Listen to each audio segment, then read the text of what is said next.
दोस्तों, अगर आप और अच्छी नींद चाहते हैं तो हमारी प्यारी सी ऐप नींद को इंस्टॉल करें। इस ऐप पर आपको एक्सक्लूसिव स्लीप स्टोरीज़ मिलेंगी और आप बिना यूट्यूब प्रीमियम के भी इन स्टोरीज़ को बैकग्राउंड में सुन सकेंगे। इंस्टॉल करने के लिए आप हमारी वेबसाइट neend.app पर ज़रूर आइए और अच्छी कहानियाँ, स्लीप म्यूज़िक, कुछ टिप्स सुनने के लिए इस चैनल को सब्सक्राइब कीजिए। अगर आपको पायल यानी मेरे द्वारा कही गई और भी कहानियां सुननी है तो कमेंट करके मुझे जरूर से बताएं। लाइक, शेयर और सब्सक्राइब करके हमें सपोर्ट करें। नमस्ते, मैं हूं पायल और आज हम आपको सुनाते हैं जापान की एक कहानी। एक गांव के किनारे एक छोटी सी कुटिया थी। उसमें एक साधु रहते थे।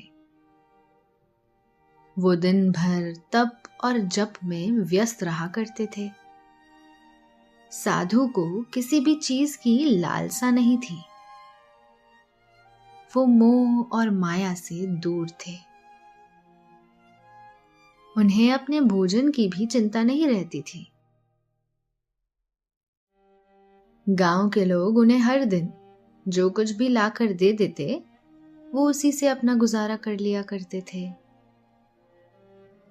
उन्हें इससे ज्यादा की इच्छा भी नहीं थी।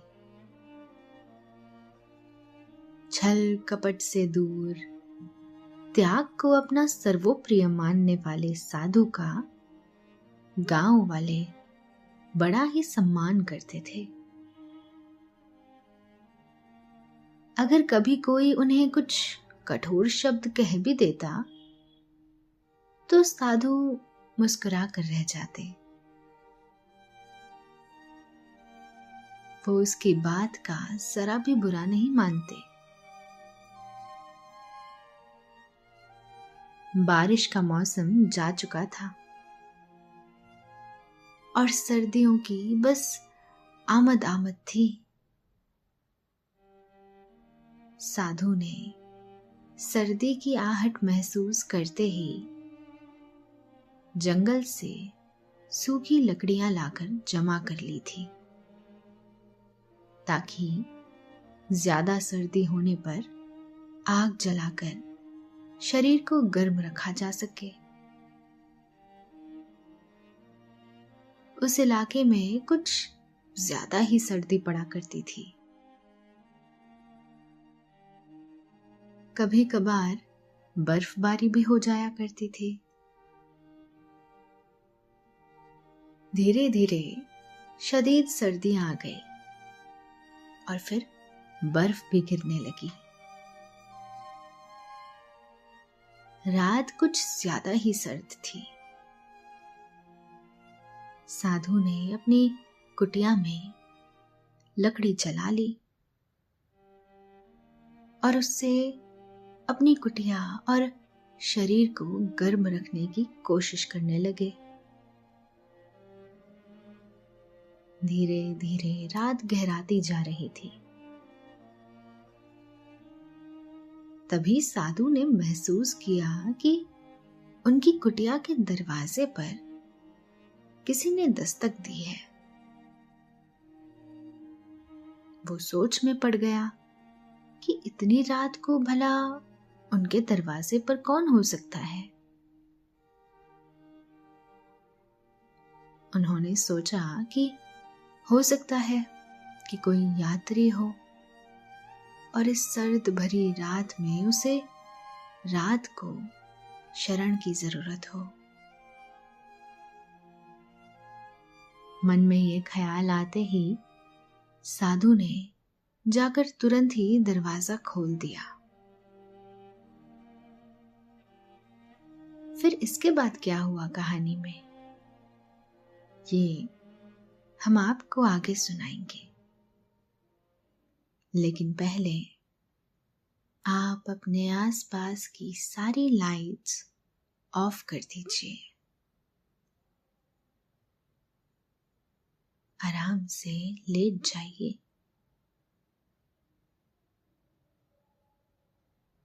अपनी आंखों को धीरे धीरे बंद कर लीजिए।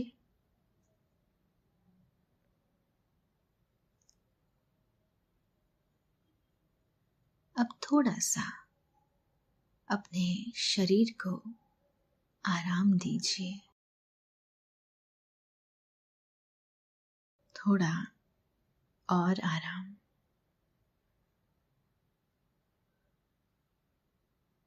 अपने शरीर को बिल्कुल ढीला छोड़ दीजिए। कोई टेंशन नहीं, कोई तनाव नहीं।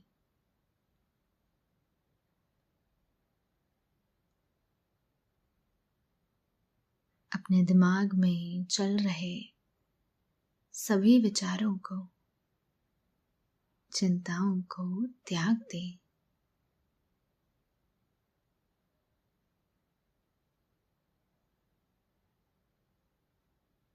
एक शांति सी महसूस करें। सभी नेगेटिव पॉजिटिव विचारों को धीरे धीरे निकाल दें।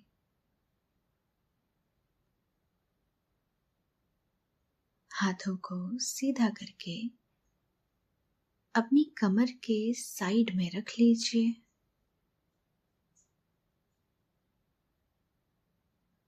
अब अपनी सांसों पर ध्यान लगाएं।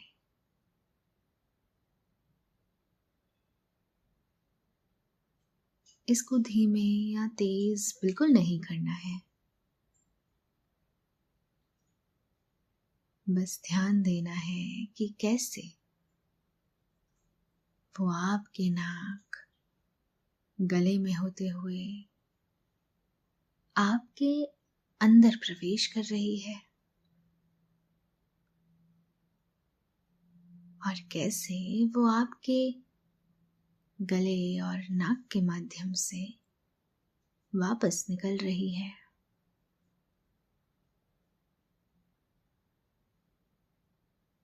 मन शांत, एकदम शांत होता जा रहा है।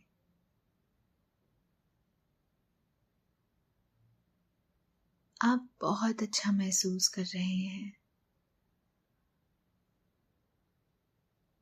खुद को काफी हल्का फील कर रहे हैं। सब तरफ शांति ही शांति है, सुकून है,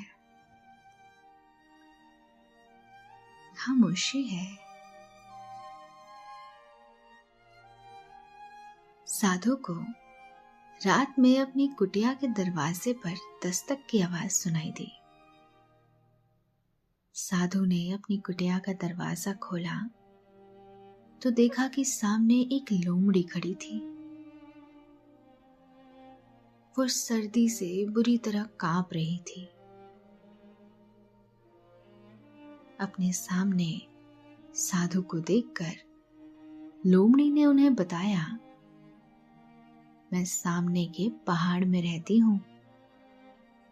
बर्फ गिरने की वजह से रात में सर्दी बहुत ज्यादा बढ़ गई है। मेरा वहां ठंडी गुफा में रहना मुश्किल हो रहा है।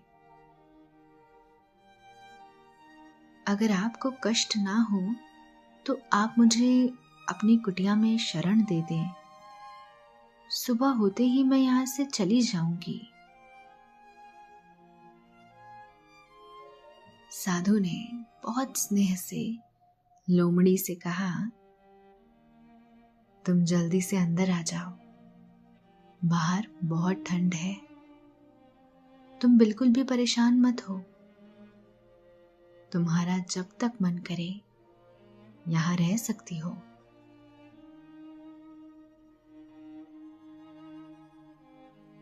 लोमड़ी जब अंदर गई तो उसने पाया कि कुटिया बहुत गर्म है।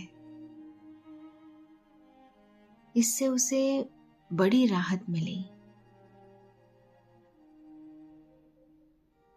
साधु ने लोमड़ी को दूध और ब्रेड लाकर खाने को दी। लोमड़ी भूखी थी। उसने जल्दी जल्दी खाना शुरू कर दिया। दूध और ब्रेड खाने से उसके शरीर में जरा ताकत आई। कुटिया की गर्मी और भरपेट भोजन के बाद लोमड़ी को बहुत ही सुकून मिला। वो कुटिया के एक कोने में जा लेटी और वहीं सो गई। साधु ने एक मोटे से कपड़े से उसे ढक दिया ताकि उसे सर्दी ना लगे। सुबह होने पर लोमड़ी ने खुद को बहुत ही तरोताजा महसूस किया। उसने साधु से जाने की इजाजत मांगी। साधु ने उससे विदा करते हुए कहा, सर्दी बहुत है, तुम यहां आकर रह सकती हो। इस कुटिया में तुम्हारा हमेशा ही स्वागत है। रात होने पर लोमड़ी फिर आ गई। साधु ने उससे उसका हाल चाल पूछा, फिर उसे खाने के लिए खाना दिया। खाना खा चुकने के बाद लोमड़ी कुटिया के कोने में जाकर सो गई। साधु ने फिर उसे एक मोटा कपड़ा ओढ़ा दिया। सुबह होने पर लोमड़ी वहां से चली गई। अब तीसरी रात वो फिर कुटिया में आ गई। दिन इसी तरह गुजरने लगे। साधु को भी लोमड़ी से स्नेह हो गया था। अगर उसे आने में जरा भी देर हो जाती तो वो उसकी राह देखता रहता। हर दिन सुबह होते ही लोमड़ी जंगल में चली जाती।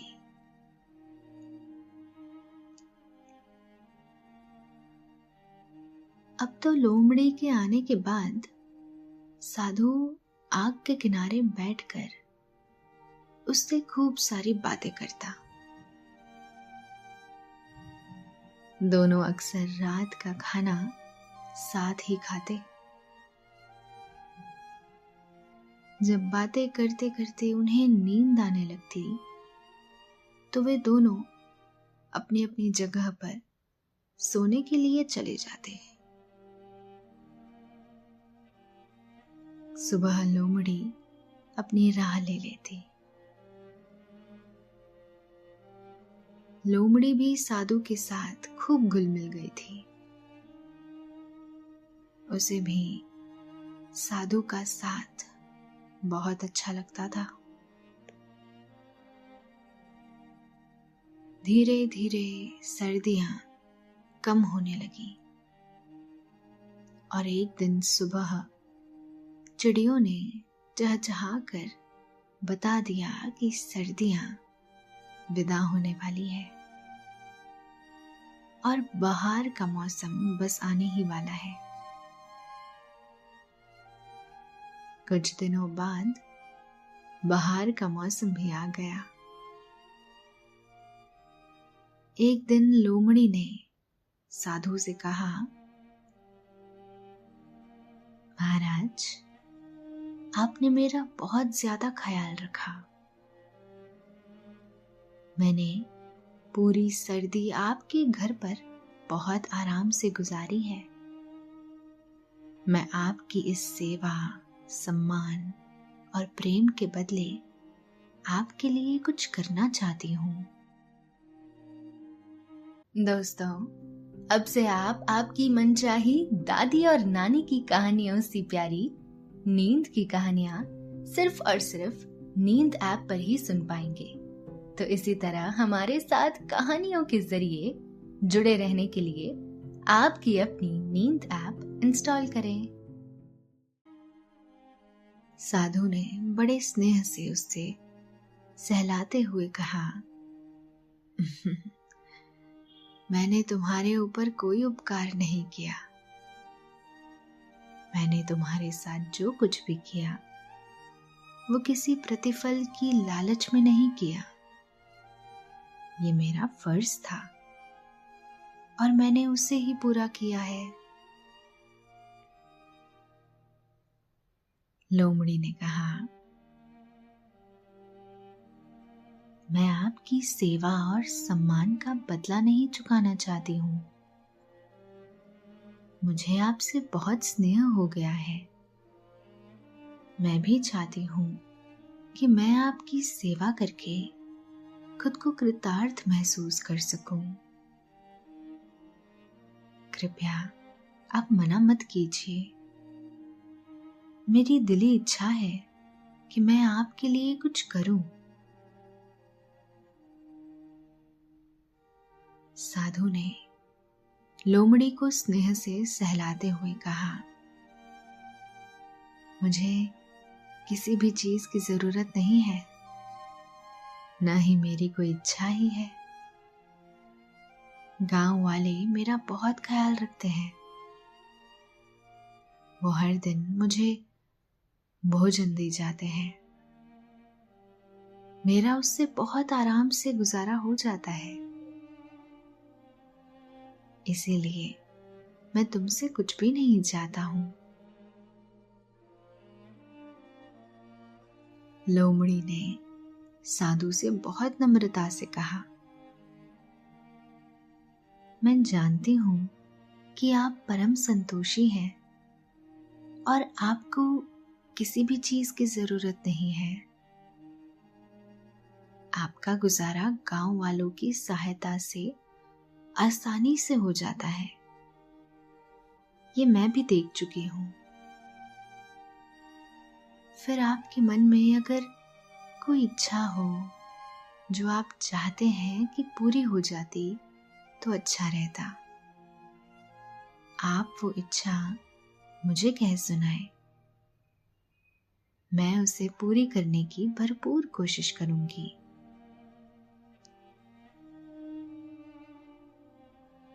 साधु सोच में पड़ गए। उनकी समझ में नहीं आ रहा था कि वो लोमड़ी से क्या कहें।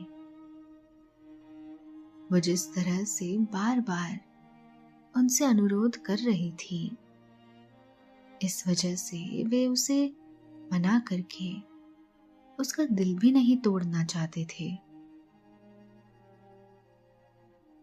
काफी देर सोचने के बाद उन्होंने कहा,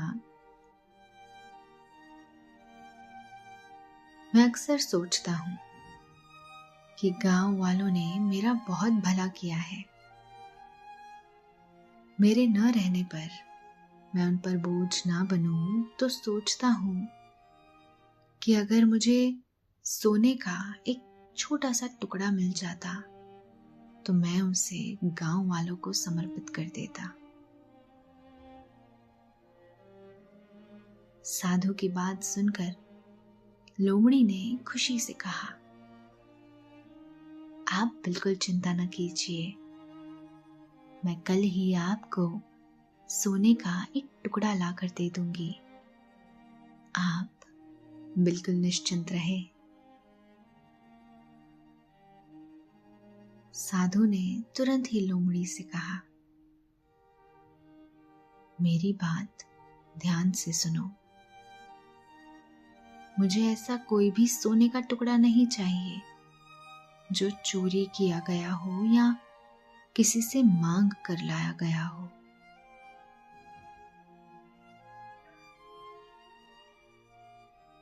साधु की बात सुनकर लोमड़ी कुछ देर के लिए खामोश हो गई।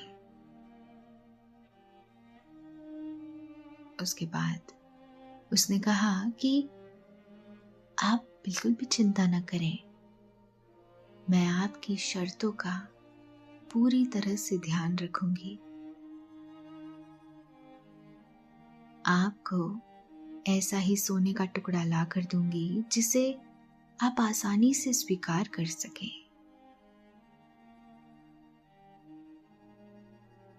अपनी बात कहने के साथ ही लोमड़ी हर दिन की तरह साधु से अनुमति लेकर वहां से चली गई। रात घिरते ही हमेशा की तरह साधु लोमड़ी का इंतजार करने लगा। काफी देर बीत जाने के बाद भी लोमड़ी नहीं आई। साधु ने कई बार बाहर जाकर भी देखा, लेकिन लोमड़ी का कुछ भी पता नहीं चला। सुबह होने पर साधु को लोमड़ी का ख्याल आया। वो आसपास का जायजा भी ले आए, लेकिन उन्हें लोमड़ी के बारे में कोई पता नहीं चला। इसी तरह से एक एक कर कई दिन गुजर गए, लेकिन लोमड़ी नहीं लौटी। साधु ग्लानि से भर गए। वे सोचने लगे, मैंने क्यों उससे इतनी बड़ी वस्तु मांग ली जिसे ला पाना उसके लिए मुमकिन ही नहीं था।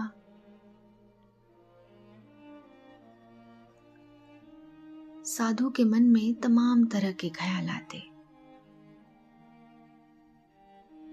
कभी वो सोचते कि कहीं लोमड़ी कहीं से सोना चुराने तो नहीं गई थी और फिर पकड़ी गई हो।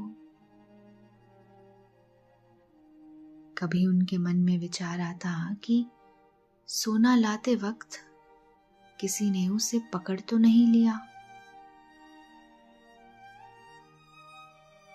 साधु जब रात में खाना खाने बैठते तो उन्हें लोमड़ी की बहुत याद आती। वो कुटिया के उस कोने को देखकर याद करते कि रात में खाना खाने के बाद लोमड़ी उस जगह पर जाकर चुपचाप सो जाया करती थी।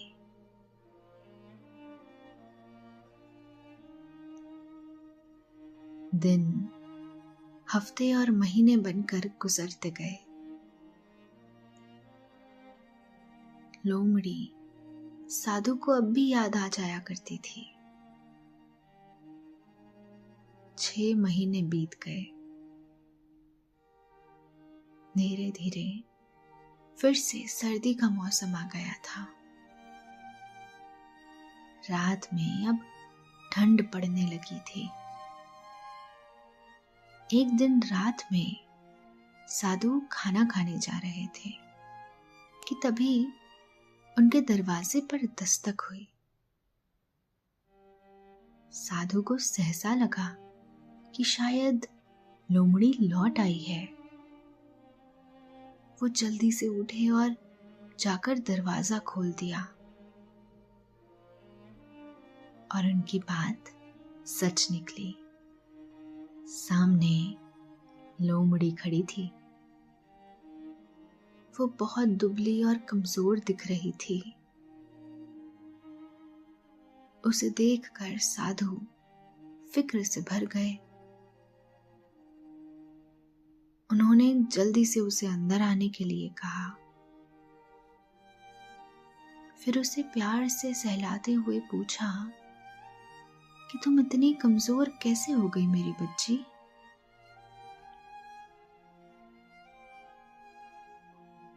लोमड़ी ने जवाब देने की जगह उनके सामने सोने का एक टुकड़ा रख दिया और खुद साधु के चरणों पर सर रखकर चुपचाप बैठ गई।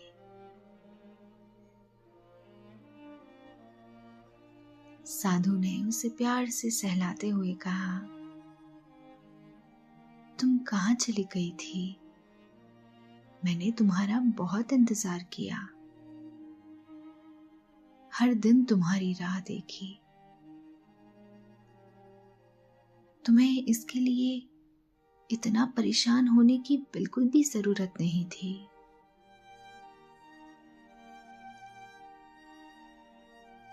लोमड़ी ने सर झुकाते हुए कहा, मैं इसके लिए एकदम परेशान नहीं हुई। मैं तो बस अपना फर्ज पूरा कर रही थी। आपने मुझे जो प्यार और स्नेह दिया, मैं उसे चुकता नहीं कर सकती थी।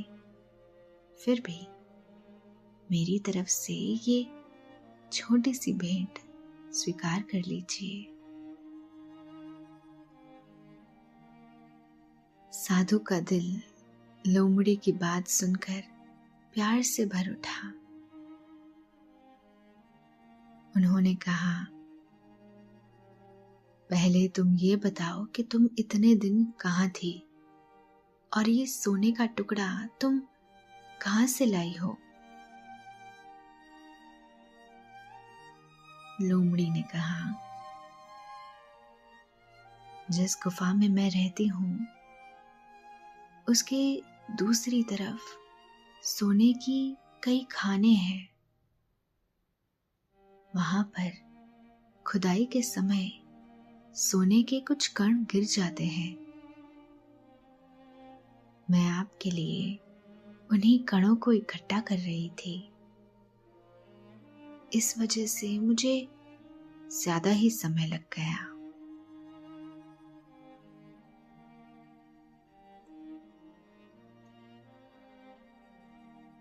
उसकी बात सुनकर साधु ने लोमड़ी को गले से लगा लिया और कहने लगे,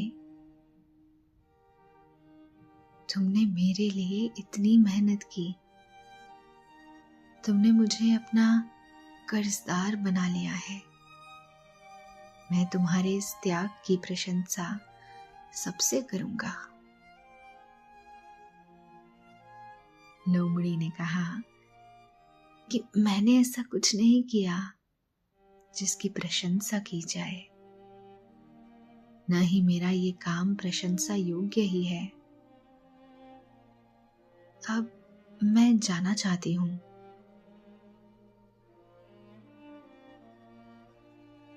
लोमड़ी की ये बात सुनकर साधु ने उससे कहा, मैं तुम्हें कहीं नहीं जाने दूंगा। तुम मेरे साथ ही रहोगी। साधु की ये बात लोमड़ी ने मान ली और वो अब उनके साथ ही रहने लगी। तो दोस्तों, अभी आपने जापान की ये सुंदर सी कहानी सुनी। अब आपको नींद आने लगी है। निंदिया रानी चुपके से आपके सिरहाने आकर बैठ गई है। वो हौले हौले आपकी पलकों को सहला रही है। आपकी पलकें बोझल होती जा रही हैं। नींद आपकी आंखों में मध्यम मध्यम बढ़ती जा रही है। आप पर नींद की खुमारी छाने लगी है। आपने अपनी दोनों आंखों को धीरे धीरे बंद कर लिया है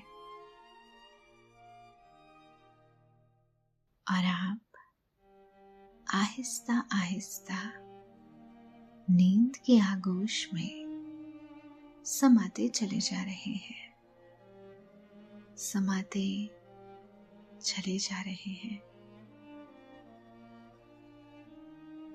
शुभ रात्रि, शब खैर, गुड नाइट।